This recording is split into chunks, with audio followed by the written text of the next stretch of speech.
Tem alguém em casa? Salve turma, como é que vocês estão? No começo da pandemia, teve uma ordem dada para o mundo inteiro de que a melhor forma que a gente teria de prevenir a proliferação e o contágio do novo coronavírus seria que todos nós, com frequência, lavássemos as mãos por pelo menos 20 segundos. Só que essa ordem aqui no Brasil soou um tanto utópica para dezenas de milhões de brasileiros e brasileiras, já que uma das coisas que mais definem a desigualdade no nosso país é justamente a desigualdade no acesso à água e ao saneamento básico. E esse assunto voltou à tona de maneira muito intensa nos últimos dias, porque o Senado brasileiro acaba de aprovar o novo marco regulatório da água e do saneamento. E por essa razão, para entender um pouco, não só do projeto, mas da complexidade que é pensar a captação, a distribuição, o acesso à água e ao esgoto num país como o nosso, que eu convidei uma das maiores especialistas no assunto. É a querida Marúcia Whatley. A Marúcia, durante muitos anos, trabalhou no Instituto Socioambiental, estudando justamente os recursos hídricos, as nossas bacias hidrográficas, a relação disso com o meio ambiente. E sobretudo de 2015 para cá, depois da grande crise hídrica que São Paulo sofreu, a Marúcia vem se dedicando muito ao estudo e à formulação de ideias sobre essa estrutura do saneamento básico. E recentemente ela lançou o Instituto Água e Saneamento, cujo objetivo bastante simples é garantir o acesso universal dos brasileiros a uma rede de esgoto. Ou colocado de maneira ainda mais simples e direta e real, é garantir que as crianças brasileiras não vivam mais com o pé na merda. E a Marúcia, nessa hora e pouco de conversa que a gente teve, ajuda a gente a navegar um pouco pelas complexidades do tema e de como que o projeto que foi aprovado, na verdade, ele falha muito em abordar o âmago do nosso assunto, que, na opinião da Marúcia, não é simplesmente uma conversa entre privatização ou não dos serviços de água, nem uma questão de volume de investimento público ou privado nesse problema. Mas a necessidade, o imperativo ainda não cumprido pelo governo brasileiro de uma política pública clara, de uma visão social, organizada, de Estado, de que maneira que um país como o nosso precisa pensar água, esgoto e saneamento. Do que isso tem a ver com saúde, do que isso tem a ver com economia, com desigualdade, com os direitos humanos e uma ideia de país mesmo. Não entender a água e o acesso ao esgoto simplesmente como um mercado ou como um problema de uma planilha e um calendário. Então a gente fala muito sobre isso, fala sobre mudança do clima, sobre as perspectivas futuras, o que significa inovação, o potencial de repensar um sistema racional e avançado de saneamento a partir das áreas que ainda não tem, como as favelas e periferias do país, as áreas rurais também. E que mais? E algo que eu não queria deixar de falar, que é toda vez que eu converso com a Marúcia, e eu adoro ter esse papo com ela, eu sempre saio muito mais informado, com muita coisa esclarecida, e ao mesmo tempo com a consciência de que o buraco é bem mais embaixo, de que o sistema é muito complexo, de que são muitas instâncias, muitas dimensões de poder, de sociedade e tal. E é por isso que eu acho que o mais importante nessa hora, mais do que esclarecer as minúcias do projeto, que ainda não se realizou, e até a Marúcia tem dúvidas em relação a ele, mas é a gente mudar talvez a mentalidade a partir da qual a gente enxerga esse problema todo. Então, espero que vocês gostem dessa conversa, como eu sempre gosto de conversar com a caríssima Marúcia Whatley. E aí, Maru? Bom. Que coisa falar contigo hoje, né? Que bom, né? Finalmente a gente desencantou a conversa, né? Eu tô para falar contigo já tem uns meses, desde março, acho. Desde março, mas veio em boa hora, né? Uma hora delicada, né? E muita gente na rede falando sobre esse projeto, muita gente criticando, muita gente defendendo. E eu confesso que eu fui pego meio de surpresa. Não estava acompanhando, eu não tive tempo de entender esse assunto por conta do momento que a gente passa. E antes da gente abrir o assunto, eu queria saber do seu diagnóstico. O que você entende sobre esse projeto que foi passado e você acha que tem um potencial de risco aonde, de ser positivo aonde? O que você acha que ele toca na questão da água no Brasil? Olha, acho que a gente ainda tá no momento de avaliar os impactos do projeto, que foi aprovado ontem. E aí tem uma expectativa até de alguns vetos presidenciais, né? Então, que podem mudar algumas questões que são complicadas no projeto. Acho que tem alguns pontos que são importantes, né? Que eu acho que a primeira questão assim, é a pertinência da gente votar esse projeto agora, né? Tem uma relação óbvia, mas não simples, do saneamento, aliás, da falta de saneamento com a vulnerabilidade das pessoas em relação à pandemia atual. Né? Mas esse projeto ele não tem um resultado de curto prazo. Não é que a partir de amanhã ou da semana que vem muda alguma coisa em relação a como é o saneamento hoje no Brasil. Né? Ele é um projeto que ele vai começar a ter resultados aí, pelo menos daqui a 6 meses até 5 anos, né? Então tem essa questão um pouco dessa pertinência de se votar o projeto. Acho que tem uma outra questão importante que acho que a gente precisa amadurecer, né? Acho que talvez se ele tem uma coisa que ele traz em boa hora é a gente começar a realmente prestar mais atenção na questão do saneamento, começar a entender melhor do que se trata quando a gente está falando de saneamento. Né? É um tema complexo, é um tema que tem várias dimensões, a gente fica muitas vezes numa discussão muito rasa, né? Literalmente rasa, termo adequado. Em relação ao tema, né? Eu acho que o projeto de lei ele talvez ele fique aí entre ele tem um debate muito polêmico, né? Ele é complexo e tem duas polêmicas, digamos, acho que duas questões, né? Que ficam chamando a atenção, que é uma vai privatizar a água e outra, né? Na outra ponta não, vai trazer um monte de dinheiro para a gente resolver o saneamento. Acho que não é nenhuma coisa nem outra, né? Você acha que não? Você acha que ele não é basicamente a privatização da água do Brasil? Como muita gente tem tentado colocar. A gente não tem. A legislação brasileira não permite você privatizar a água. A gente não está falando de privatizar a água. A gente tá falando mas privatizar o serviço que serve as pessoas, né? Sim, o serviço. Privatizar os serviços, né? E aí é legal para a gente entender o que quer dizer serviços de saneamento. Né? A lei que foi aprovada ontem, ela é chamada como um novo marco regulatório, mas na verdade ela é um aprimoramento de uma legislação que já existe desde a década de 2000, que foi aprovada em 2007. Né? É uma legislação que já teve alguns avanços, né? Mas ela não conseguiu realmente dar sequência, e essa lei atual também não faz isso, em estabelecer as condições para a gente ter uma política nacional de saneamento. Né?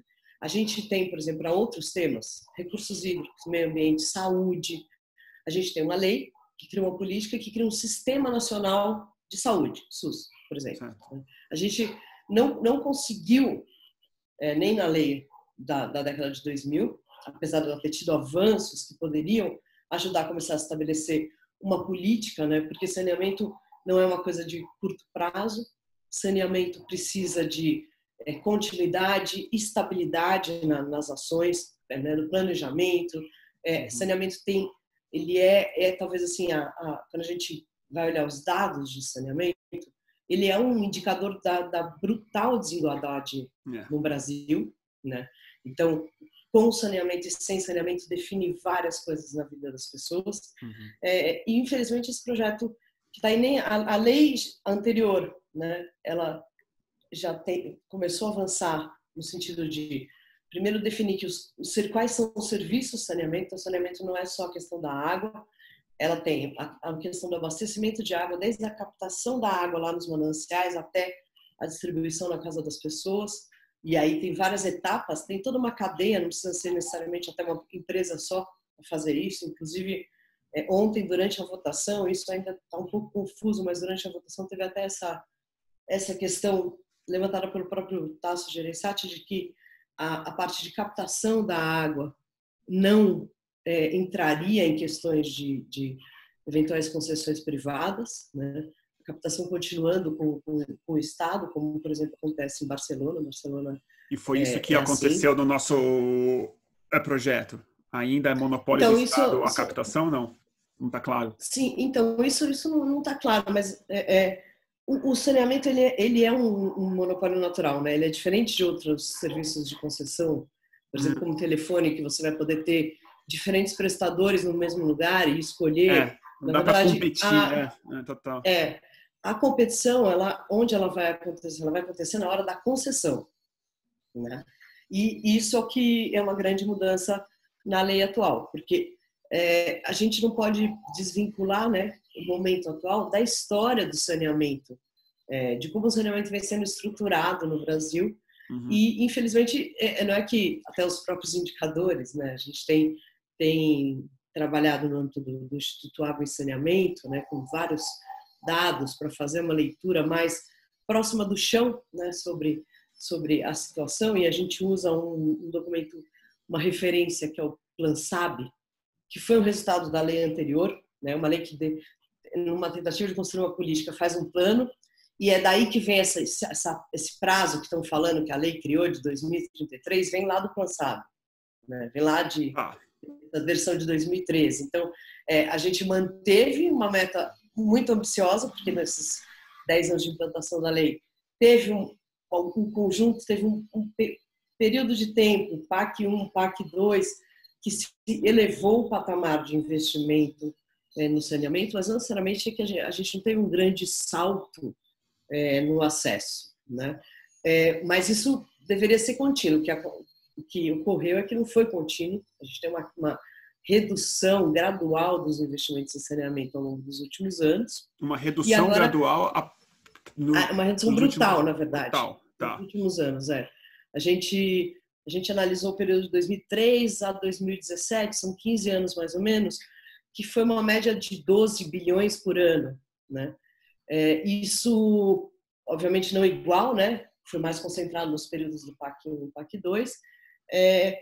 E a meta atual, né, que tem uma questão que ela vem do Plan SAB, ela vem desse plano, ou seja, o que é importante? Porque a gente está falando de um novo marco, como se fosse uma grande novidade. Na verdade, a gente está mudando uma lei que já existia, mudando questões estruturais dessa lei, e que isso não é necessariamente só para... Não é assim, não é simples, assim, é privatizar a água, ou vamos conseguir ter todos os investimentos. Não é nenhum desses dois lados. O novo marco, ele não é a redenção para a gente resolver o saneamento, né? Por quê? Porque, primeiro, o Brasil tem 5.570 municípios, certo? Desses 5.570 municípios, uma parte desses municípios sequer tem serviços de esgotamento sanitário. Mais da metade deles ainda não tem serviços de esgotamento sanitário. Ou seja, você vai procurar informação. Aí não tem serviço. Não Entendi. tem operador de saneamento. Nossa, então não é nenhum problema que algumas áreas do município não têm acesso. O município, não, isso além disso, são municípios, o município inteiro sem serviço. Entendi. Então, um pouco assim, a gente entender o que é o sem acesso a saneamento no Brasil, né?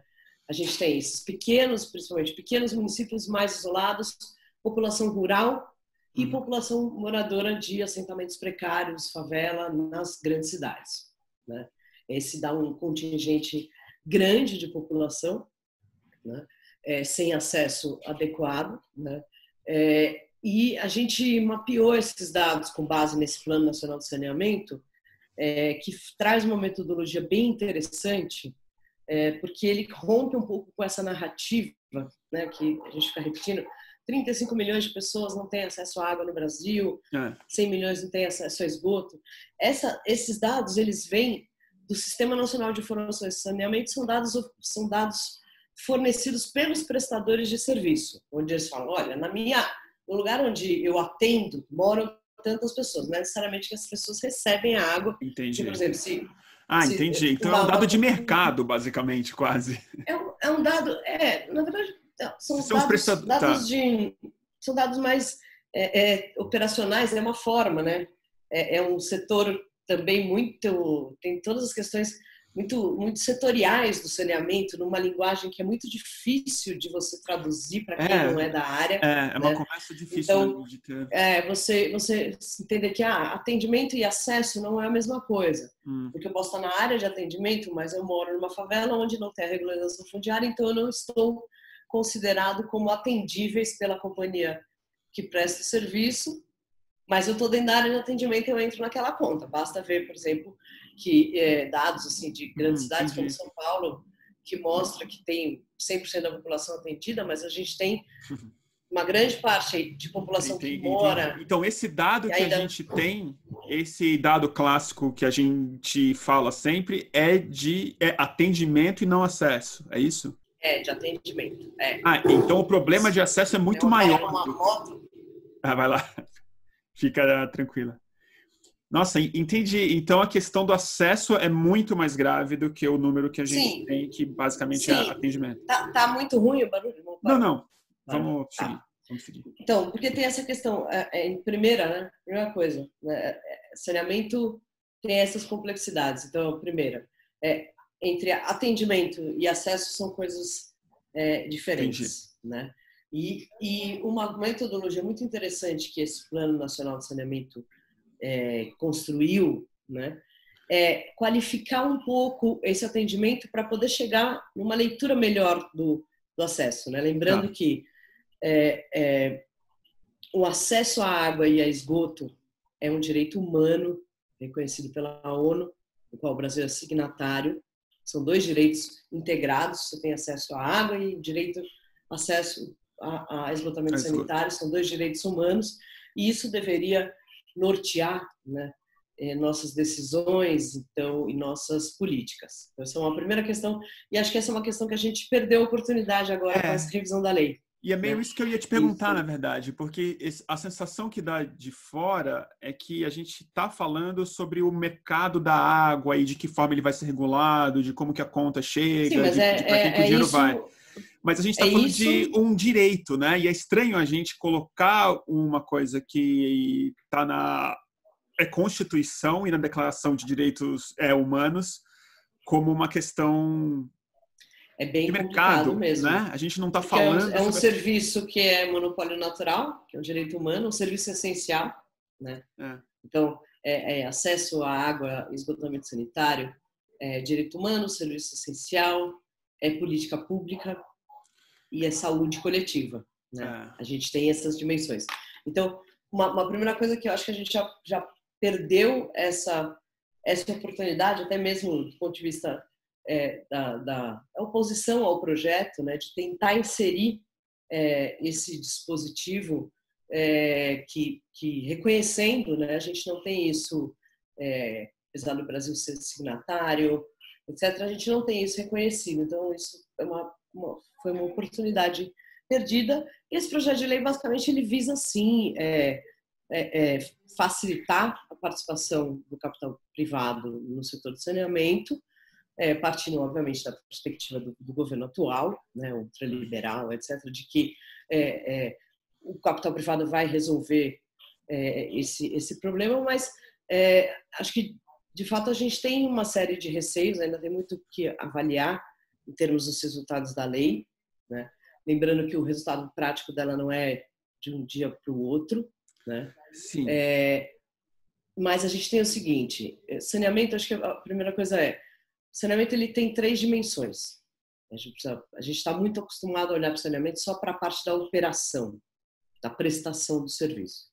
Mas o saneamento ele tem que ter uma dimensão maior, que é como política pública, e essa política aqui, ele é levado à política pública ele deve ter como norte, principalmente, diminuir as enormes desigualdades, né, que a gente tem. Então, uma política pública que garanta continuidade, estabilidade de investimento, que garanta que as áreas que têm as suas particularidades, imagina um país biodiverso como o Brasil, com toda a nossa diversidade, não dá para você pensar que as soluções que você vai adotar em São Paulo vão dar certo em Manaus, vão dar certo num pequeno município. Ou seja, a gente tem, o saneamento ele tem uma relação muito grande com o território, né? E o saneamento atual, né? Então a gente tem essa dimensão de política que deveria estar com esse norteada por direito humano. Isso não está muito colocado no marco regulatório, você sente? Não, isso não está colocado no marco regulatório, não tá. Isso daí talvez algo que é talvez uma das grandes tensões da discussão do saneamento nos últimos 100 anos. A gente avançou um pouquinho nisso, nessa. No Brasil, basicamente a gente tem essa tensão entre qual é o real papel do Estado com o saneamento, né? Então a gente tem na década de 70 uma mudança muito marcante no saneamento, que é, durante a ditadura, a criação das companhias estaduais de saneamento, né? Sabesp, Copasa, enfim, são todas as companhias estaduais, elas foram criadas na década de 70, de cima para baixo, impondo aos municípios que cedessem os serviços, fizessem a concessão, né? Na verdade, não fizessem, não é uma coisa tão regulamentada como agora, mas que passasse a ter esses serviços feitos pelas companhias estaduais, né? Essas companhias estaduais, desde a década de 90 para cá, todas elas foram sendo transformadas em empresas mistas, né? Hoje são 24 companhias estaduais, 4 delas são empresas mistas com capital aberto, já não são tão estatais, né? São empresas privadas controladas por governos estaduais, né? Que são Sabesp, Copasa, Sanepar e Casan, né? Minas Gerais, Paraná, Santa Catarina e São Paulo, né? São 4 grandes, companhias aí que têm grandes, né? E já tem, então ela já tem esse caráter, né? Ela já tem ações na bolsa de valores, elas repartem lucro com os seus investidores, né? E aí já geram questões que a gente também não avançou muito, né? Nesse debate, que é, por exemplo, a Sabesp, ela gera lucro. O principal acionista da Sabesp é o governo do Estado, e o governo do Estado não reinveste esse dinheiro em saneamento, né? É mesmo? Tanto é que a gente acaba tendo... Esse dinheiro vai para o caixa do Estado. Vai para o caixa do Estado, exato. E aí geram distorções que são assim...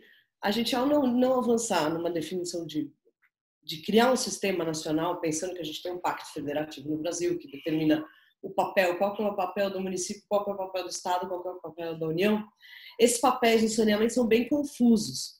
Então, a gente tem, com essa coisa da criação na década de 70, né, das companhias estaduais, começa a se questionar muito qual que é o papel do município. O município, teoricamente, ele é o titular, cabe a ele prover esses serviços que são básicos, né? E desde a década de 90, com a lei de concessões privadas, e com a lei da década de 2000, a lei de saneamento, a Lei Nacional de Direito de Saneamento, já é permitido a prestação de serviço em 3 modalidades. O município prestar diretamente ou por autarquia, né? Seria o municipal, por meio das empresas estaduais e por meio de empresas privadas. Então, essa possibilidade da concessão privada no Brasil, ela já existe, e hoje a gente já tem algumas empresas, elas são minoria em termos de quantidade, né? Mas a gente, ao não criar, nem com a lei da década de 2000, nem aparentemente com a lei agora, né? A gente não cria um sistema nacional de saneamento. Isso seria o ideal, onde os papéis de cada um tivesse claro. Então, o município faz isso, o Estado faz isso, a União faz isso, né? Eita! O cara... Motoca poderosa.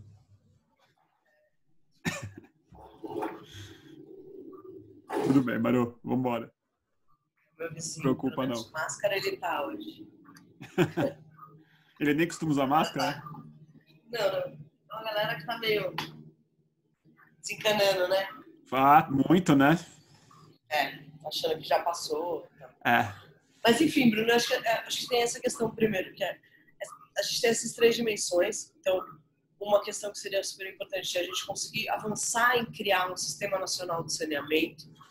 O Sistema Nacional de Saneamento como esse, ele permitiria botar as regras mais claras no papel de cada um dos entes federativos, avançar numa questão que esse projeto que foi aprovado ontem aparentemente vai ajudar a avançar, que é a questão da regulação do serviço. Né? Porque qual que é o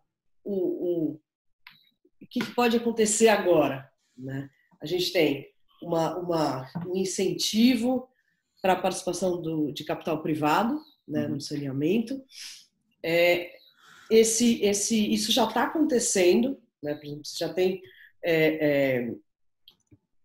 vários estudos em andamento junto ao BNDES, né? E esse incentivo à participação do capital privado ele pode se dar de duas formas, seja por meio de privatização das companhias estaduais, seja por meio de empresas privadas receberem a concessão para prestar o serviço em municípios. Tá? São duas coisas diferentes. Né? Do ponto de vista das privatizações, essa questão de política ela vai ter um impacto muito importante.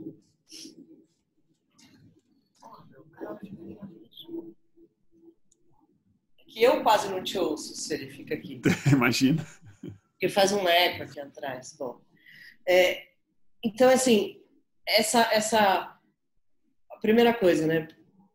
O projeto, ele com essa sinalização de maior participação de capital privado, ele vai poder acontecer nessas duas modalidades, tanto do ponto de vista da privatização das empresas existentes, quanto do ponto de vista de concessão, de PPPs, são várias as possibilidades. Né?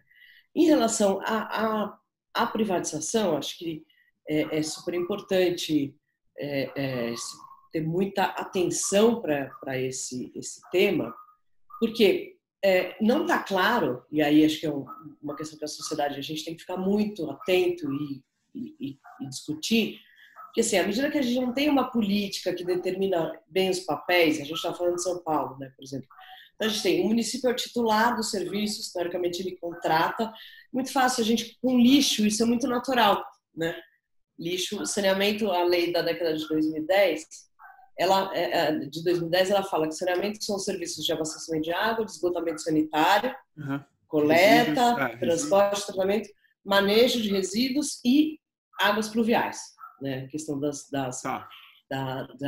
drenagem e das águas pluviais. E todos isso são serviços que têm uma cadeia, que não necessariamente essa cadeia precisa ser prestada por um único, né?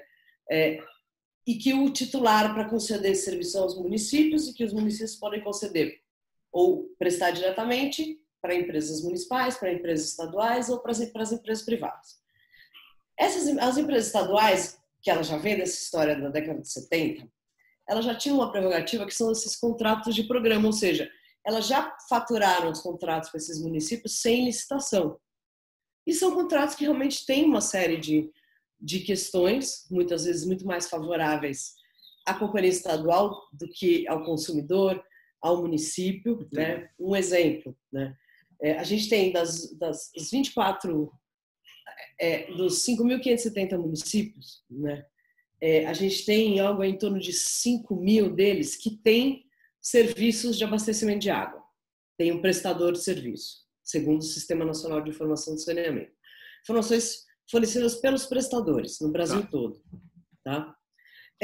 Desses 5.000 e poucos municípios, 3.800 têm como prestador de serviço companhias estaduais. São 24 companhias estaduais que prestam serviço de abastecimento de água para 3.800 municípios, mais de quase 120 milhões de brasileiros. Tá? As companhias estaduais, elas literalmente dominam o serviço de abastecimento de água. Dominam por quê? Porque desde a década de 40, desde a década de 70, elas estão aí com recursos a juros baixos, etc., fazendo investimento em construção de redes. Né? A prioridade foi muito maior para abastecimento de água do que para esgotamento, tanto é que os dados entre nosso déficit de água e déficit de esgoto são muito diferentes. E o interessante é que, na hora que a gente olha, tá em relação ao esgoto, essas mesmas companhias, elas atendem um terço só dos municípios que elas atendem com água, elas atendem com esgoto. Nossa, não tem nem a rede.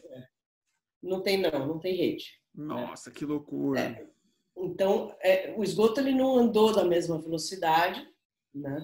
E por que razão? Porque ele é mais não... caro de produzir, ele não dá tanto lucro, é mais difícil de fazer mesmo? É um Olha, motivo eu acho que essas companhias, eu acho que são vários os motivos, né? Mas acho que, primeiro, essas companhias elas foram criadas inicialmente com muito mais foco na questão da água. A água puxa a tarifa, né? A água é uma mercadoria, de fato, e o esgoto é mais difícil. Não, ela é, né? Não, ela é você paga, ela é um serviço. Você paga a tarifa, né? Uma coisa que é uma confusão muito comum, que é o seguinte: a gente tem dois sistemas, tem um sistema de saneamento e tem um sistema de recursos hídricos. O sistema de recursos hídricos é tudo bem confuso mesmo para quem não acompanha. Tem os seus comitês de bacia. Então, eu queria falar disso com você também. É uma outra lei, né? Que cria o Sistema de Gestão Nacional dos Recursos Hídricos, né? Que tem uma agência, que é a ANA, Agência Nacional de Águas, que tem alguns instrumentos. Essa lei, ela criou uma política e criou um sistema. Então, tem uma agência nacional que tem alguns instrumentos e esses instrumentos podem ser aplicados pelos estados, né? Que são principalmente a outorga de uso de água, né? Questão dos planos de bacia, enquadramento de rios, cobrança pela água, né? Pelo uso da água. Então, esse é um sistema. Onde ele liga com o saneamento? Na outorga. Então, o sistema de recursos hídricos dá outorga para a captação da água ou para o despejo de esgoto, né? Tá. E aí entra num outro sistema que não existe, que é um sistema que é todo confuso, que o município é o titular, aí tem um nível de serviço muito desigual no país, enfim. Então, só para a gente voltar aqui na história das companhias, né? E o porquê que esse atraso no esgoto e na água. Essas companhias, ao longo desse tempo, se priorizou, primeiro, muito mais a questão do acesso à água, né? Porque, inclusive, o acesso à água, ele aumenta, ele melhora os indicadores, né? Claro. A gente tem um impacto enorme, né? Não ter acesso à água tem um impacto em mortalidade infantil, em uma série de questões de doenças e tal. Realmente é uma vulnerabilidade muito grande, né? Então, mas essas companhias não necessariamente elas conseguiram ter a mesma capacidade de investir, e a própria política nacional, né, também não é estável, contínua, ela é cheia de sobe e desce, uma hora tem dinheiro, outra hora não tem, uma hora vai mudar a lei, agora vai mudar a lei de novo. Então, essa descontinuidade também faz com que a gente não vá construindo essas políticas que são de longo prazo, né? E outra coisa, a gente tem um modelo que vem da criação dessas companhias estaduais, que é esse modelo da grande obra, das grandes empreiteiras, das grandes obras de muito dinheiro, que faz um manancial lá longe, então tem que trazer água por quilômetros de distância, água, você tem que bombear, gasta energia pra caramba, perde água no caminho, aí faz um monte de rede de esgoto para levar tudo para uma estação de tratamento de esgoto centralizado, ou seja, gasta mais um monte de energia, não consegue fazer as redes, enfim. Esse modelo, né, da grandiosidade das obras de infraestrutura, etc., eu acho que ele também tem muita relação com essa estrutura dessas grandes companhias, né? E é um modelo que ele não só tem se mostrado insuficiente para tratar do saneamento no Brasil, né? Mas o que preocupa é que a lei, que apesar do o Plan SAB, ele tinha conseguido delimitar um pouco melhor, né? Ao delimitar melhor qual que é o déficit, quem não tem acesso, né? Que ele olha e fala assim, estão dizendo que tem tantos por cento, as companhias prestadoras de serviços dizem que atendem tantos por cento, mas o Plan SAB ele foi para uma metodologia diferente. Ele foi usando outros dados do censo, etc., e foi entendendo o seguinte, que eu tenho uma parte da população que tem um atendimento que é adequado. O que isso quer dizer? Tem canalização interna, tem banheiro, a água chega, não falta água, né? E tem uma outra parte, que daí mais de 86 milhões de pessoas que têm atendimento precário à água, né? Isso é um dado um pouco diferente daqueles 35 milhões de pessoas que ainda não têm acesso à água. Além daquelas 35, tem mais 40 milhões, 40, 50 milhões de pessoas que têm um atendimento precário, ou seja, falta água, como a gente tem visto, Sim, muito. como a gente viu durante a crise da água aqui em São Paulo, em e como a gente está vendo agora, em periferias cariocas, né? Também, isso é muito comum, mesmo sem a periferias e crise. vários lugares. Você imagina em Belém, as pessoas moram na beira do delta do Amazonas e não tem água. Altamira, Né? eu vi isso. Altamira. Altamira, Sim. o que era a população E ribeirinha, vários... hoje não tem água na pia. Sim, sim. Então, essa questão dessa precariedade do acesso, esse mapeamento, ele é super importante, porque ao a gente entender melhor quem que é o sem acesso, a gente pode começar a construir política para atender o sem acesso, né? E meu receio é que eu acho que o marco não vai, essa lei não toca tão bem nisso. Ela não vai dar muita solução para isso. Por quê? Porque a solução para isso, ela requer, né, um planejamento de Estado. Claro. Planejamento voltado para privatizar uma... entendi. Não dá para privatizar, né, uma coisa que não tem uma política clara e uma intencionalidade clara por trás. Né?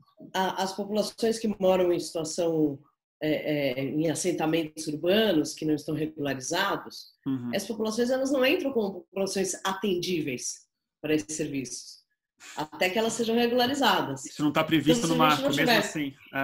Não. Então não tem uma política mesmo, é verdade, não faz sentido. Se a gente não tiver uma política que acelere a regularização ou que crie uma forma de, até ter a regularização, não dá para você pensar que você vai deixar uma criança passar a vida inteira dela com o pé na merda, não vai dar. É isso literalmente que a gente tem feito no Brasil. E né? Literalmente o pé na merda mesmo, né? Que é que é até um estudo da Unicef de 2018 que mapeia as privações, né, as principais privações a que as crianças e adolescentes do Brasil estão sujeitos, além das questões financeiras. E esse estudo ele mostra que a principal privação que atinge a maior quantidade de crianças e adolescentes no Brasil, mais de 14 milhões de crianças e adolescentes no Brasil, é o contato com o esgoto sem tratamento. 14 milhões de crianças. Isso é mais, é uma privação maior do que moradia, maior do que educação, maior até, a segunda maior seria o acesso à água, mas a questão do esgotamento realmente ela é um grande que loucura desafio, isso, Marúcia. Né? Que loucura. Assim, a hora que a gente começa, a gente, pelo Instituto Água e Saneamento, a gente tem feito muito essa leitura, né? Que é entender quem é o sem saneamento. Como é que a gente constrói soluções, por exemplo, para a população rural no Brasil, né? Mais de 30 milhões de pessoas na área rural e os índices de saneamento na área rural são muito piores, né? A gente chega aí a quase 80% da população que mora em área rural não tem uma solução adequada para os seus esgotos. 70% não tem uma solução adequada para o lixo, né? E para a água também é alto o índice, né? E, obviamente, você não vai pensar que esse modelo de concessão privada, ou mesmo de privatização das companhias estaduais, ele não vai olhar... Não vai ter interesse nisso, é claro. A gente vai ter que ter políticas públicas, inclusive até uma questão que é importante, porque a gente está falando dos papéis, né? E aí esse exemplo, acho que de São Paulo é interessante, que assim, a gente tem o papel do município, e o município, em relação ao saneamento, ele tem, eu digo assim, que ele tem dois superpoderes. Né? Ele tem um poder que ele é o titular dos serviços, então ele tem essa questão dos contratos, e ele tem um poder que ele é o ente federativo que tem que integrar no território, que é onde a vida acontece de fato, né? Que é no chão, que ele tem que integrar as políticas de saúde. Ele tem responsabilidades específicas em relação à potabilidade da água, à epidemiologia, né? Questões relacionadas ao meio ambiente, as nascentes, etc. A defesa civil, né? E aí, pensando, na medida que se aumenta a intensidade e frequência de eventos climáticos extremos, o nível de vulnerabilidade, né, que as cidades e as populações estão sujeitas, né? Então, é super importante que a gente comece a trazer essa dimensão para perto do serviço, do saneamento, né? Porque cada vez mais é a questão da drenagem. Então, o município ele tem esse papel. Aí a União ela tem um papel que seria dar as diretrizes gerais e ajudar na questão dos recursos, né? E com a lei de 2010, se começa a criar uma coisa que vai apontando para uma estruturação de política, que é o Plano Nacional de Saneamento Básico, que deveria ser atualizado a cada 4 anos. Esse plano prevê, né, faz uma análise da situação e previa metas, né? E esse ano aí, 2033, que tem na lei, ele vem desse Plano Nacional. Entendi. Né? Que lá atrás era uma meta de 20 anos, agora a gente já passou 10 anos, né? E agora encurtou o tempo e aumentou gigantescamente a quantidade de recurso que vai ser necessário. E na situação atual do Brasil, do mundo, etc., é muito incerto. Qual a né? realmente... Não, é muito maluco você colocar esse fato de que é um plano que estava atrasado de alguma forma, que não estendeu o prazo, aumentou o investimento, e eu fiquei imaginando exatamente na questão do clima. Porque é muito estranho pensar nesse volume de recurso no meio de uma recessão, mas enfim, esse volume de recurso em uma área mais do que estratégica, que está diretamente colocada na questão da mudança do clima e nos desafios ambientais que a gente vai viver. Se isso não está colocado no... Claro, vai. Terminando uma parte aqui, a gente já fala disso, que é super importante essa questão. Então, tem esse papel da União, e os estados, o que eles têm que fazer? Né? Os estados, na década de 70, eles tinham as suas companhias estaduais, que foram sendo transformadas em empresas mistas, né? E hoje são companhias como a Sabesp, que é uma empresa privada controlada pelo governo do estado. Sim. Só que a Sabesp não atende a totalidade dos municípios do estado. Ela atende mais ou menos um pouco mais da metade. Os outros municípios, não é que o estado tem uma política estadual de saneamento para ajudar esses municípios. A política passa sua concessão para a Sabesp. Isso acontece na maioria dos estados. Ou às vezes nem acontece porque o município está num lugar que nem é vantajoso nem para as companhias atuais e provavelmente não será no futuro.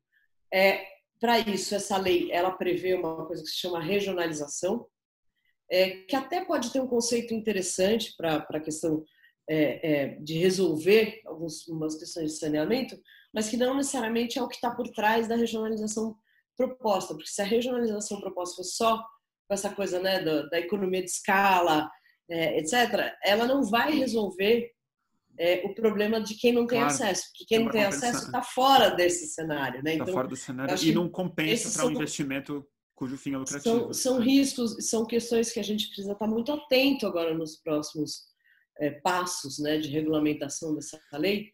Eu acho que também é uma lei que já foi aprovada, uma lei que vai ter um compromisso de veto. E quais os vetos principais que você acha que vão ser?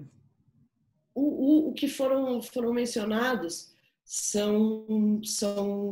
eram uma questão que era se uma prefeitura tem um contrato de programa, né, com mais companhia estadual e essa companhia for privatizada e o contrato se mantiver nos mesmos termos, a prefeitura não precisaria ser consultada, né?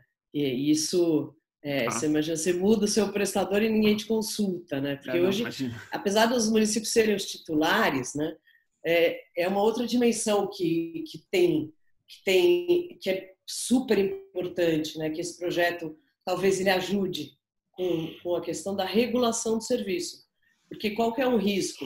É que a gente vamos trazer uma maciça atração de capital privado e o mercado se autorregulando, o que não vai provavelmente dar muito certo, né? O que a gente hoje não tem regras ou diretrizes para a regulação do serviço de saneamento. A gente tem algumas agências, cada uma trabalha mais ou menos de um jeito, né? Ou seja, o que a agência faz? Ela acompanha se o serviço está sendo feito, ela define política tarifária, direitos e deveres, né? Se está cumprindo as metas, ela tem que informar o contratante, né, que é o município, né? Então, nesse sentido, agora a gente vai ter com esse projeto de lei a Agência Nacional de Águas, que também vai incorporar esse papel. E aí tem todo um desafio, porque como a agência ainda não tem essa estrutura, e a agência cuida de recursos ISO, a agência dá outorga para os serviços. Então, ela vai ter que criar uma nova estrutura. Aí, a Agência Nacional de Águas, ela tem uma história, uma trajetória muito consistente de trabalho, né? Então, vai se criar uma nova estrutura, né? E aí vamos ver o quanto que vai se conseguir criar essa estrutura no mesmo prazo dessa aparente entrada massiva de capital privado, né? Ai, Ou seja, Marúcia, que tem complicação! questões de timing. Pois é.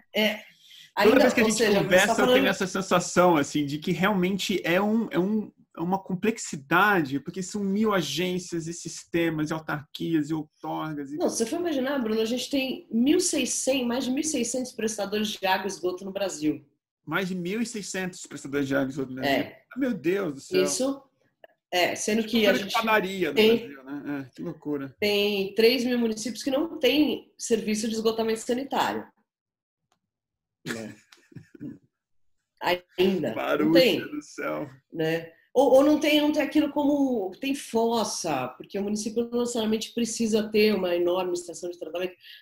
Enfim, a gente tem assim um gap entre, que é uma outra coisa que eu acho que é falha, já é muito difícil no saneamento atualmente e é fundamental e que eu não vejo ainda como essa lei possa ajudar com isso, né? Que é a questão como é que a gente inova na forma de fazer saneamento. E aí volta um pouco para a questão que você trouxe de clima. Né? Porque saneamento no século... O saneamento ele é uma coisa que ele evolui, né? Então, se a gente for pensar 150 anos atrás, 160, 70, em Londres, né? Quando você tem os surtos de cólera, e aí tem o famoso John Snow, que descobre... que a cólera era transmitida pela água, e isso vai tendo todos os impactos na mudança dos sistemas de saneamento, ou mesmo em Chicago, que o prefeito vai e levanta a cidade inteira com uma capa elétrica e constrói rede de esgoto embaixo. Enfim, tem umas coisas que vão sendo construídas em termos desse saneamento, como as grandes obras e o que faz parte, etc. Né? Então, é um conceito que vai evoluindo, né? E ele vai incorporando, né? Hoje em dia tem muita inovação mundo afora em relação não só às questões relacionadas à tecnologia, eficiência, etc., mas também a como você desenha os sistemas, né? Então, o saneamento cada vez mais circular. O que grandes cidades, por exemplo, Barcelona que tem uma baixa disponibilidade de água, ao contrário do que São Paulo fez pós-crise da água, que a gente ficou, qual foi a nossa solução? Você constrói mais represa. Mais represa. Então a gente tem um único tipo de fonte de água, que é a represa. Se você tiver uma seca, todas elas estão secas. Você pega várias cidades, Chicago, Barcelona, cidade de Cabo, Austrália tem vários casos, eles passaram por uma de países que têm seca, secas né?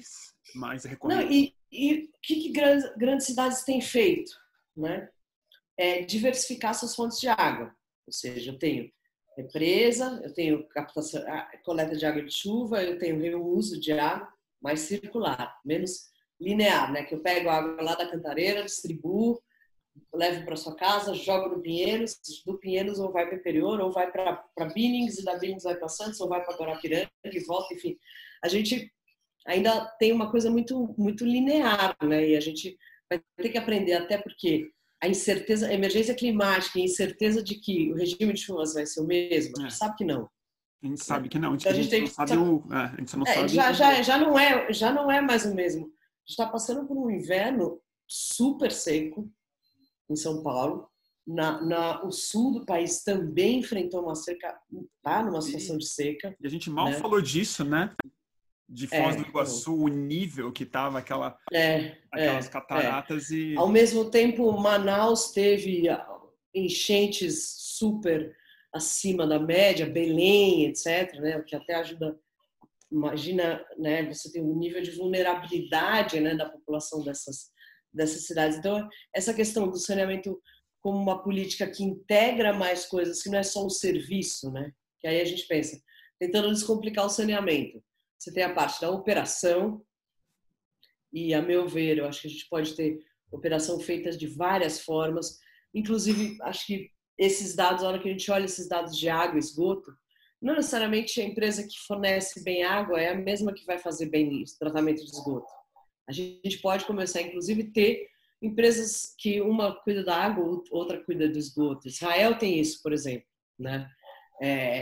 Não necessariamente essa coisa ficou junto na década de 70, onde se uniram essas duas coisas, mas não necessariamente, né? Então tem a operação, tem a regulação, ou seja, que agora a gente possa ter em algum momento, e essa é uma preocupação, que isso aconteça no timing, acompanhando um timing de entrada de capital privado, senão o mercado se autorregulando, a gente pode realmente desvalorizar as companhias estaduais, vendê-las muito barato, e aí quando a gente não tem clareza sobre esse papel do Estado, né, é uma coisa assim, para onde que esses Estados vão botar esse dinheiro aonde?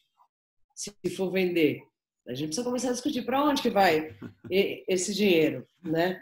Se esse dinheiro, né? Porque é um cuidado, né? Porque pelo amor de Deus, a gente lembrando, saneamento é um monopólio natural, então você não vai ter competição de duas empresas te fornecendo água. A competição vai ser na hora da concessão.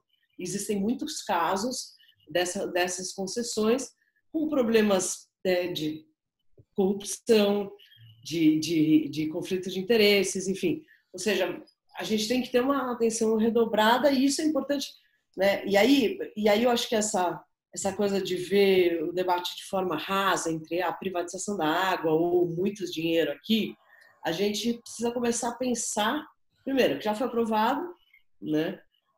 E começar a pensar nesse dia seguinte, né? Para poder avançar numa agenda, né? Para poder monitorar essas privatizações, para poder entender melhor, né? A gente tem, imagina, esse ano com eleições adiadas no contexto de pandemia, tem o prazo para municípios renegociarem os seus contratos de concessão com as empresas estaduais, que na verdade não é o município, é a empresa estadual que chega e fala e negocia mesmo, ela tem muito mais poder do que o município, né? Então essas empresas estaduais, elas têm daqui até o final do ano que vem, se não me engano, 2022, não lembro agora, tá meio, a lei foi aprovada ontem, tem esse prazo para renovar por mais 30 anos os contratos, né? O que vai ter de vantajoso? Que já era previsto, e é uma coisa meio básica, né? Você imagina você pega uma prefeitura que contrata um prestador de serviço e não prevê nenhuma meta.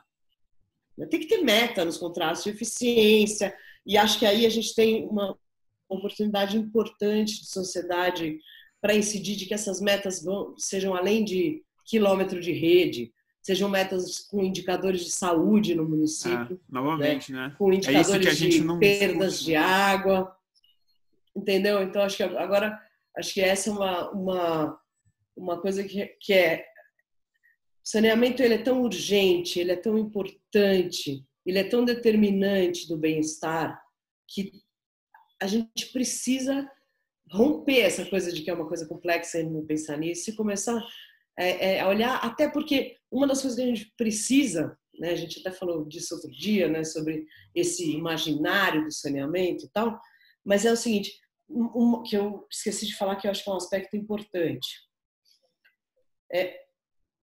O setor de saneamento é um setor que a gente ainda está fazendo saneamento como a gente fazia há 40 anos atrás. Só que há 40 anos atrás a gente tinha outro nível de densidade nas cidades, os recursos disponíveis eram outros, as mudanças do clima estavam em outro estágio, né? A quantidade de gente em situação de vulnerabilidade, suscetibilidade era bem menor, né? A e a urgência urbana, a distribuição e da a população desigualdade e a desigualdade, etc. Então a gente não pode ficar repetindo, né? Porque ficar repetindo a mesma solução para o problema que não deu certo não vai adiantar. Então uma das coisas que, além obviamente, que se precisa criar um ambiente para poder avançar, e avançar passa necessariamente por recursos, por investimento. Não necessariamente o Estado vai ter esse recurso, mas se vai ter recurso da iniciativa privada, e a experiência mundial, né? Não dá para não olhar para existe todo um movimento mundial de remunicipalização de serviços, né? Depois de concessão, tem vários lugares aí do mundo que estão retomando esse serviço, obviamente que depois de um período de concessão com níveis de cobertura de serviço muito diferentes, né? O Brasil ele tem hoje muitas cidades que você não tem nem o que fazer de concessão de serviço, você não tem a infraestrutura, você tem que construir a infraestrutura para poder ter o serviço, no caso do esgoto, né? Então, eu acho que uma das coisas que a gente já não tem um ambiente favorável e a lei ela também não cria, e eu acho que aí é um ponto de atenção, um ponto para a gente começar a discutir, é o ponto da inovação, né? Primeiro, de olhar para o saneamento, para o cenário mais contemporâneo, um saneamento mais moderno, mais circular, mais ligado com as questões de adaptação climática e tal, é uma coisa que devolve recurso. Imagina que o esgoto é uma bruta fonte de fósforo. O fósforo está acabando na natureza e a gente joga fora, né? O esgoto você pode tirar energia do esgoto, você pode não é dejeto. Nossa, tá acabando o fósforo, né? Mesmo, né? Que loucura isso. E o esgoto é uma grande fonte de óbvio. fósforo. Então, por exemplo, a inovação hoje no setor ela é muito difícil, né? Não só porque não é porque assim porque a gente não conhece, etc. Não, é porque o próprio ambiente de lei, de órgãos de controle, TCU, Tribunal de Contas, Ministério Público e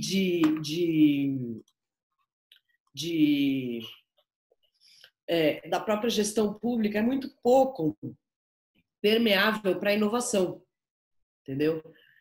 Mesmo na iniciativa privada. Então, até essa conta desses 700 bilhões em poucos anos, nós estamos falando, a gente conseguiu com muito esforço no PAC, etc., nesse período que era outro contexto da economia do Brasil, ter 12 bilhões por ano, né? Você imagina a gente está pensando agora em subir de 50, 60 bilhões ano, né?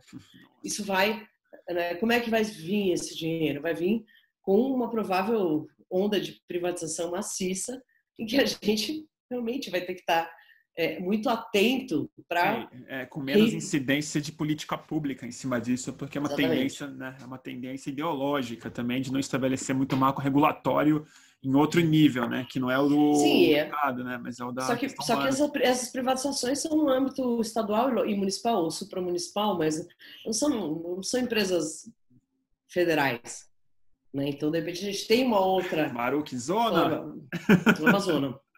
Amazônia, mas é um assunto mais do que urgente. Eu acho que ele define, né?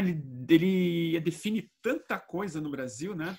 A questão da água, dá esses números da desigualdade da criança, tem a ver com acesso a recurso, dinheiro, educação, saúde principalmente, né? E a gente no meio de uma pandemia passar esse marco sem muita discussão e sem discutir a relação da água com isso tudo. Por exemplo, o marco ele vem, né, muito com esse argumento, né, de que tem um monte de gente que não tem acesso à água no meio da pandemia e tal, mas a gente não vê, a gente vê sinais até muito contraditórios, né? O governo federal tirou do decreto federal os serviços de abastecimento de água, esgoto e resíduos sólidos como serviços essenciais, dizendo que era um papel dos municípios. Então, tem o decreto que define os serviços essenciais durante a pandemia.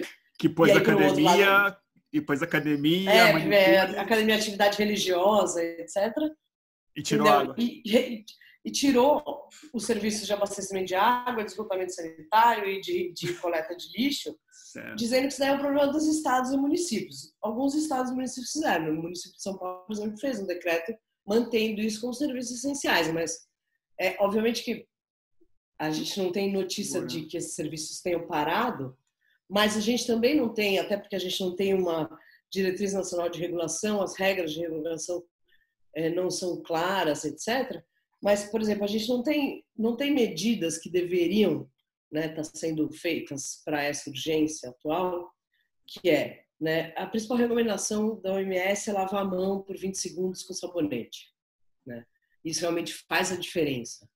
Então, uma primeira medida não pode faltar água, né? E não pode faltar água, tem várias formas disso acontecer. não pode cortar a água por falta de pagamento, tem que incluir mais gente em tarifas sociais. Isso não está acontecendo no âmbito de uma política que vem. Isso daí, assim, tem iniciativas em alguns lugares, que estão alguns municípios conseguindo minimamente fazer, algumas companhias estaduais sendo pressionadas por isso. Por exemplo, a famosa, para quem é de São Paulo, né, a famosa questão da redução de pressão, né, que a gente viveu tanto com isso durante a crise da água, por meio da forma como se faz, mudou o horário de pico, né, porque as pessoas estão mais em casa. Então, eventualmente, tem bairros, lugares que estão fora. Acho que, desculpa, Bruno, deixa aqui aberto no WhatsApp. Que estão fora que estão nas pontas das redes, etc. E aí a gente ouve os relatos de falta de água. Então, por exemplo, bom, tudo bem, estamos tão preocupados com o saneamento, cadê um conjunto de ações, recursos, de diretrizes e apoio para a implementação de planos emergenciais de garantia da água, né, para as populações? Nem aqui em São Paulo isso é uma coisa fácil de se fazer, né? Você imagina em vários outros municípios, ou até mesmo os municípios do sul do Brasil, que já sofrem agora com essa questão da estiagem, já tem municípios com racionamento de água. Outra questão super importante, né? A água. O coronavírus não é transmissível pela água, mas a água pode ser um transporte para o vírus. Então, você não ter o acesso à água de qualidade, uma água tratada, você pode você pode espirrar em cima daquela água, ela não está tratada, ela pode conter vírus e você usar aquela água para limpar a sua casa e levar o vírus para dentro da sua casa. Mas não é transmissível isso? Ele é transmissível nessa situação? Não é transmissível, porque não é pela água. Ela transporta, ela não transmite. E aí você pega de uma outra forma, mas você poderia pegar esse vírus que a água te transportou. Mas você vai pegar ele pela via nasal, né? Pela respiratória. Claro, eu entendi. Você não vai beber essa água. Mas a água pode transportá-lo para dentro da sua casa, Perfeito. assim como existem já os indícios aí de presença em fezes, né? Que foram estudos em hospitais, né? Com grande concentração. E tem uma outra coisa que é super importante, que a gente está começando a ver avançar em alguns projetos no Brasil, em BH e agora em São Paulo. Em São Paulo a gente está fazendo uma iniciativa muito interessante, que é uma comissão de segurança hídrica municipal. Isso vem desde uma articulação da sociedade civil, da Aliança pela Água, que criou, usou esse princípio, né, dos dois poderes do município, titular da política, do saneamento e das políticas, e a gente conseguiu aprovar uma lei municipal de segurança hídrica. Isso gerou a criação dessa comissão. Essa comissão está se transformando num fórum super importante de discussão do papel do município frente a uma pandemia como essa e estruturação de políticas sob a perspectiva do município. E você imagina que o município de São Paulo tem dificuldade de fazer essa Sabesp fazer as coisas que o município quer. Você imagina para outros municípios como isso funciona, né? Então também isso porque tem uma agência reguladora que está ligada ao Estado, mas uma ação muito importante que também está se avançando, que também é uma orientação, assim, já que tem essa relação com o saneamento e tal, é o monitoramento do coronavírus no esgoto. Isso não por conta da transmissão pelo esgoto, mas como uma forma de prevenção, né? Você identificar o coronavírus no esgoto, daqui uma semana você pode começar a ter pessoas doentes naquela região. Então, ele é um biomarcador de prevenção. Isso daí está começando a avançar, já tem BH isso, e vai começar a avançar aqui na região metropolitana de São Paulo, né? Mas, enfim, já nem lembro mais onde a gente está. Estamos tentando desatar esse muito nó aí, mas é muito... Eu confesso, eu sempre aprendo muito escutando você, mas eu sempre saio também um pouco impressionado. Sem saber para onde ir. Sem saber muito como desatar o nó, assim. de alguma forma, porque é muita regulação, são muitas instâncias, muitos poderes, muitas empresas, Você muitos imagina, o problemas, né? E saneamento acho que ele tem falta essa questão de milhares uma de visão mesmo. operadores, milhares de operadores só na água e esgoto. Isso porque a gente só falou de água e esgoto aqui, Bruno. A gente não falou de lixo, não falou de drenagem, né? Apesar de são Não, e serviços que não falou de também um vão monte de estar. coisa e não falou de um monte de coisa que você entende, que eu adoro falar com você, mas a gente pode falar isso numa outra, na verdade, que não vai dar nem muito tempo, mas que é as nossas bacias hidrográficas, nosso regime de chuvas, a forma como o ciclo da Sim, água atua, desmatamento aumentando, desmatamento, né? e a forma como o Brasil, né, que eu acho que a gente é um país muito trágico para estar nessa situação, porque a gente é um país muito descuidado historicamente com quase tudo, né? A gente não cuida muito, não é um país que tem isso na cultura dele. E a gente é o país com essa abundância de água tão grande que nunca nos forçou a olhar ela de maneira racional, assim, né? Ela sempre está lá, tem sempre um rio muito Mas caudaloso que isso você tira água e faz cocô em cima dele, né? mas isso acho que já é uma noção que a gente está deixando para trás, né? Não, Porque claro, acho que porque a hoje gente a foi gente já tem forçado. Mas é isso que você fala, né? diversas regiões do Brasil, Mas uma visão de nessa. água que foi forjada há mais de 100 anos, né? Você não desfaz isso rápido, porque é uma rede. Mas acho que a gente tem o Sistema Nacional de Recursos Hídricos, que foi criado na década de 90, que ele traz vários avanços, né, em termos de gestão de águas, cria os comitês de bacia, começa a criar uma forma de gestão, faz a questão da outorga da água, né, é a questão do enquadramento dos corpos d'água, planos de bacia para tentar. Enquadramento é do pior para o melhor, né? E a meta é melhorar os corpos d'água. Então, que ações vocês têm que fazer estão nos planos de bacia. Isso é ter uma política, né? O Sistema Nacional de Recursos Hídricos. Esse sistema ele vem sendo meio desmontado ao longo dos anos. Obviamente que ele não está implantado de uma forma desejável, né? Talvez, se a gente for pensar entre todos esses sistemas, talvez o SUS seja o que seja o mais implantado em termos de sistemas, né? Mostrando aí sua importância cada vez mais evidente no momento atual.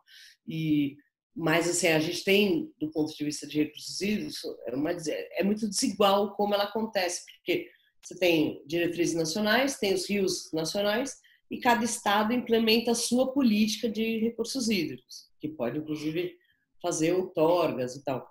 Hoje, em termos de água no geral, a gente tem aquela divisão, né? A irrigação como grande consumidor de água no Brasil, né? E a gente tem o abastecimento animal consome mais água do que o abastecimento rural, né, para a população. O abastecimento, nossa, que loucura. Então, Né? isso é todo um outro mundo aí da água, que a gente está falando de um Maru, e aspecto que é do que o você está saneamento. e do que você está acompanhando aí, mais como ambientalista, especialista em água, do que como especialista em água e Mais a gestão especialista em saneamento, cada em vez mais. saneamento, Mas assim, a gente está assistindo, como leigo de fora, uma mudança muito drástica, né, no regime de chuva, de secas, alagamentos e tal. Uhum. E aí, qual é a sua perspectiva para isso? Porque tem esse grande clichê que a gente fala, que a água vai ser o novo petróleo, que o futuro vai ser o Mad Max, que vão privatizar tudo, que a água vai ser mais cara do que refrigerante e tudo mais. O que você acha que é a nossa visão para o futuro próximo e que tipo de estratégia a gente precisava estar implementando hoje como gestor de política pública? Sou meio alinhado nessa sua perspectiva, né? Tem o livro Século da Escassez, né? Inclusive. Mas eu acho que a perspectiva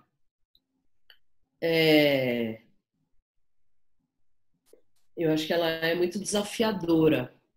Talvez a gente tenha agora um dever nesse pós-pandemia de parar de ficar naquela coisa, sabe, do Pedro e o Lobo. O lobo, é mentira. O lobo, é mentira. E, não, tem o lobo mesmo. A gente É o lobo. precisa, Agora, de fato, começar a fazer medidas agora, porque né, acho que a experiência que a gente está vivendo nesse momento, e acho que o Brasil, para a gente, está duplamente, né, difícil, porque nós estamos vivendo tem a pandemia e tem o Brasil, né? Cada dia uma emoção, você bem está acompanhando.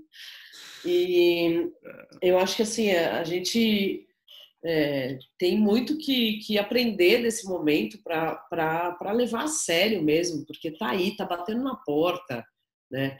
A gente, em termos de prioridade, você imagina, para essa questão do saneamento, a gente está falando em 2033.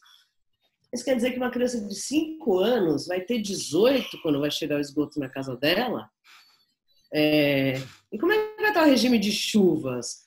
Isso, Né? isso Será que que me vai ter preocupa. água? Porque em 33, Né? cara, eu imagino 33 assim, uma atmosfera É porque eram a partir 20 de anos 13. da aprovação do Plano Nacional de Saneamento. Então, era uma Não, meta de 20 anos mas que mesmo que dariam seja, 5 governos, né? mas mesmo que seja Entendeu? próximo, agora, relativamente próximo, para uma política dessa, mas, Mesmo os a agenda, né, 2030, né? né? A gente Mas não levar em consideração a mudança do clima num pensamento estratégico de água é uma Pois loucura é, total.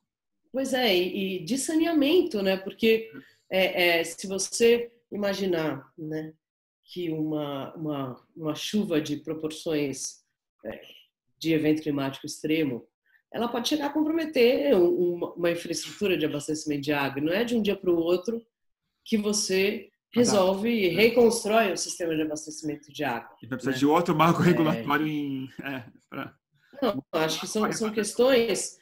Não, e assim, a gente tem, por exemplo, na legislação, né? E acho que aí tem uma questão que é bem complexa, né? A gente tem um sério problema com planejamento, né? Então, a gente prevê nas leis que a gente vai ter um plano. Então, desde da lei de 2010 para saneamento, mesmo a lei dos resíduos sólidos, né, que tinha previsão também de planos e acabar com os lixões. Essa lei agora de saneamento foi aprovada, ela dá mais um prazo ainda para acabar com os lixões. Mas lá em 2010 já tinha um prazo para que todos os municípios tivessem planos municipais de saneamento, integrando os 4 componentes, porque o município pode integrar, né? E aí definindo a questão dos serviços, a questão de como que regula e como é que é isso em termos de integração com política de habitação, de defesa civil, etc. Né? Isso daí seria meio o papel de um plano municipal. Se a gente for ver hoje, nem 30%, 40% dos municípios têm plano municipal. Os planos, na sua maioria, tem muitos lugares que os planos é aquele modelo corta e cola, sabe? Você faz 30 planos e até erra o nome do município e tal, faz tudo igual, né? Essa lei agora, esse prazo para ter o plano vinha sendo prorrogado. Essa lei estabeleceu um novo prazo, vamos ver se ele vai continuar sendo prorrogado ad infinito. Mas esses planos, por exemplo, eles prevêem uma coisa que é incrível que a gente não aprenda em relação a isso. Eles prevêem medidas de contingência e emergência. E, bom, a gente passou por isso em São Paulo. O Rio de Janeiro passou por um problema sério de qualidade de água esse ano. Eu tava lá. Né? Manaus, Belém, tem sérios problemas de enchente e a gente não incorpora na dimensão do planejamento essas questões de emergência e contingência. Então, na hora que vem, a gente fica um pouco ainda nessa... Acho que a gente vai ter que sair, pelo menos a gente como especialista, você como comunicadora, a gente começar a trabalhar nessa perspectiva de cobrar e de colocar na mesa as ações que têm que ser feitas, menos do que ficar só como espectador, né? Eu acho que a gente pensa assim, que eu acho que para a gente avançar com o saneamento no Brasil, a gente primeiro precisa começar a elevar o saneamento à política pública de fato, para ter continuidade, para ter uma constância dos investimentos, uma estabilidade da política para poder avançar, né? O saneamento ele é para além dos mandatos dos políticos, então se a gente não tiver isso como política pública, né, com continuidade, com estabilidade, então para falar, bom, mas daí não fica pronto na minha gestão, eu não consigo fazer o projeto, construir, inaugura essa só obra, que não fica, não é só que inaugura a obra, porque às vezes é muito moroso mesmo o processo de conseguir, por exemplo, recursos federais. Se a gente for olhar os recursos federais não onerosos, eles acabam indo muito mais para abastecimento de água, por exemplo, para São Paulo, Sabesp, etc. Pega recurso não oneroso, você tem que devolver, e para esgoto, você tem que... É um empréstimo, então até a forma como a gente faz os investimentos, etc., precisa rever, mas eu acho assim, a primeira coisa é a gente elevar saneamento à política pública. A gente, acho que como sociedade civil, né, esse debate do marco ele ficou nessa polarização e ela é muito difícil da gente construir uma agenda comum, um pouco, né? O tema é complexo, como você sempre se depara com isso quando você fala comigo, né? Ele é cheio de nuances, etc. Então é muito difícil a gente traduzir isso numa agenda que não seja uma agenda que assim tão reducionista, né? Porque tudo que a gente falou aqui não é só um projeto de privatização da água. Tem muitas questões envolvidas. Claro. Né? Então, acho que a gente começar a pensar que tipo de pacto é possível a gente fazer com setores da sociedade, com governos, etc., para que a gente realmente mude essa situação. Vamos tirar a merda do pé das crianças, entendeu? Essa é a nossa meta principal. Sem criança com o pé na merda, entendeu? Essa mensagem é bem simples, né? É isso. Né? Nenhuma criança com merda no pé, meio por aí, né? E não é e acho que isso é um processo de pacto, não tem muito jeito, é um processo de amadurecimento, a gente vai ter que amadurecer enquanto que isso é possível, não é um momento nada favorável, né? Mas eu acho que também os momentos não favoráveis, eles são favoráveis para a gente evoluir, né? Abrir a conversa também de uma abrir a conversa e acho que a gente precisa, sim, começar a repensar como a gente faz saneamento, trazendo a questão de inovação, interligação disso com a emergência climática, né, e levando a urgência do saneamento. O saneamento é absolutamente urgente, né, não só com a questão de saúde pública, mas com a questão de segurança hídrica e segurança em relação a eventos climáticos extremos, né?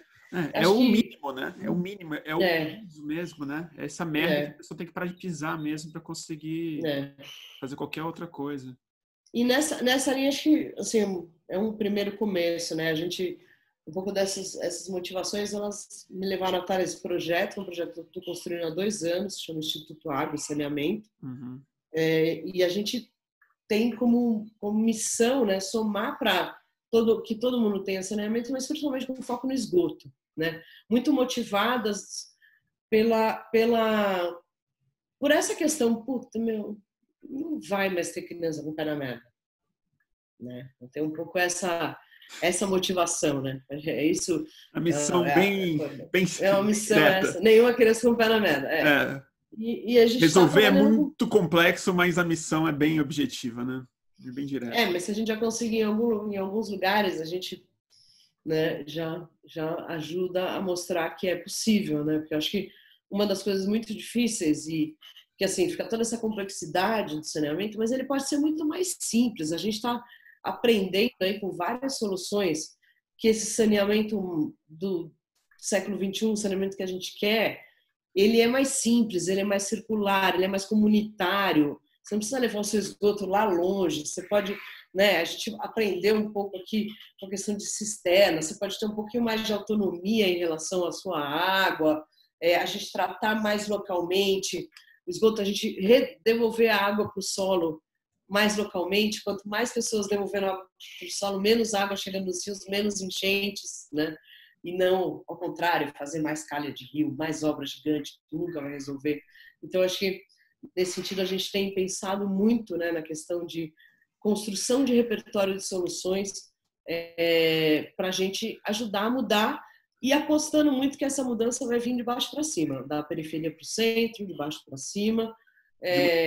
Para as esferas mais superiores? Que a gente... porque se a gente for pensar, né, que o saneamento, a falta dele e as soluções para ele vão acontecer no território, a gente tem feito muito essa... que se tem uma vantagem de ter grandes áreas que não estão sequer com atendimento, é que você pode inventar algo mais eficiente de um chão que não tem nada a ser reformado. Você cria simplesmente, né? algo mais inteligente. E eu acho que esse conceito, infelizmente, que estaria um pouco nessa coisa maior assim da inovação, né? Isso tem, pessoal, um dos argumentos dessa mudança da lei é a modernização do setor, mas se a gente não criar um ambiente para inovar, para poder resolver com mais adaptação aos territórios, às diferentes situações, a gente não vai modernizar, a gente vai continuar fazendo mais do mesmo e sob o risco de ter repassado ativos importantes sem ter ficado com os benefícios desses ativos. Então, acho que ainda a gente tem um alerta muito grande aí pela frente e nos próximos dias, aí, meses, um acompanhamento maior para ver o desdobramento. Primeiro, ver se confirma, né, o compromisso com os vetos, né, pelo presidente, né, que nunca se sabe, né, mas foi um compromisso. Enfim. E agora é um momento de entender como é que essa lei se assenta, né? Tem muita coisa que a gente ainda vai... É até um pouco delicado, sabe, Bruno, de ficar falando, porque ainda tem, assim, fora o cansaço, né? Aprovou ontem a lei e tal, mas ainda tem, assim, uma coisa assim, então agora que aprovou, como é que realmente vai ser isso, né? Claro.